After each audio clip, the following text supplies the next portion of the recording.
Ya, kita kembali tergabung dengan produser lapangan CNN Indonesia, Clarissa Aradia untuk melihat jalannya sidang vonis terdakwa Richard Eliezer dalam kasus pembunuhan berencana Brigadir Yosua.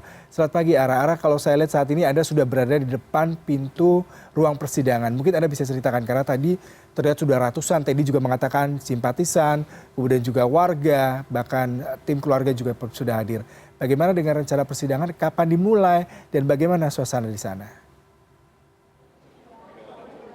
Baik Yuda, dapat kami sampaikan bahwa tepat pada pukul setengah 10 pagi hari tadi, sekitar 2 menit yang lalu, awak media sudah diperkenankan untuk masuk ke dalam area ruang sidang utama dari Pengadilan Negeri Jakarta Selatan untuk dapat mengikuti secara langsung bagaimanakah perjalanan ataupun juga putusan yang akan disampaikan dan juga dibacakan secara langsung oleh tim Majelis Hakim dari Pengadilan Negeri Jakarta Selatan terhadap terdakwa Barada Richard Eliezer. Kalau tadi juga melihat adanya ratusan simpatisan untuk terkait dengan keluarga, ini belum dapat dikonfirmasi apakah keluarga dari Barada Richard Eliezer ini tiba untuk mengikuti persidangan ataupun tidak. Namun yang pasti Roni Talapesi selaku kuasa hukum dari Barada Richard Eliezer sudah tiba dan juga turut menyampaikan bahwa kondisi kesehatan dari Barada Richard Eliezer dalam kondisi yang prima dan kondisi yang sehat, dan juga sudah menyatakan bahwa pihaknya ikhlas menjalani vonis yang ditentukan ataupun juga disampaikan oleh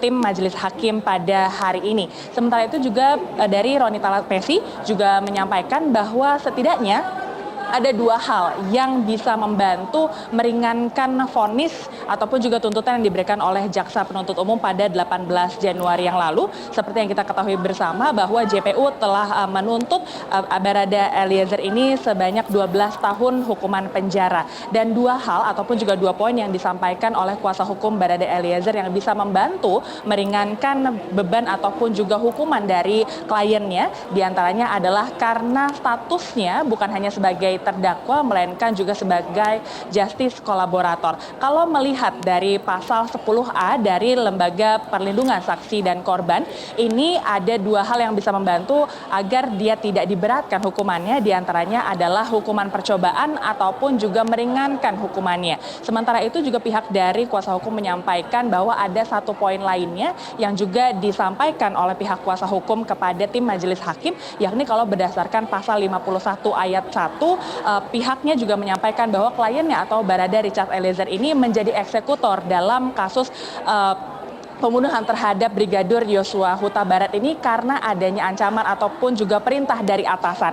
Maka sesuai dari pasal tersebut, setidaknya harapan dari kuasa hukum dan juga keluarga Barada Eliezer hari ini pihaknya bisa diringankan atau bahkan dilepaskan dari hukuman-hukuman dan juga tuntutan yang dikenakan terhadap Barada Richard Eliezer. Tentunya kami juga akan memantau bagaimana jalannya proses sidang hari ini dan juga sebagai bahan pertaruhan apakah pihaknya ataupun juga peran dan juga tugasnya dari Barada Richard Eliezer sebagai justice kolaborator ini benar-benar bisa membantu meringankan posisi maupun juga hukumannya ataupun juga justru malah memberatkan. Namun tadi sekali lagi pihak dari Roni Talapesi menyampaikan bahwa selama rangkaian proses persidangan yang diikuti langsung oleh Richard Eliezer, kliennya ini bersikukuh dan juga menyampaikan seluruh fakta-fakta persidangan secara jujur dan juga konsisten. Hal tersebut tentunya menjadi poin tambahan yang perlu diperhatikan oleh tim Majelis Hakim dalam menentukan vonis hari ini.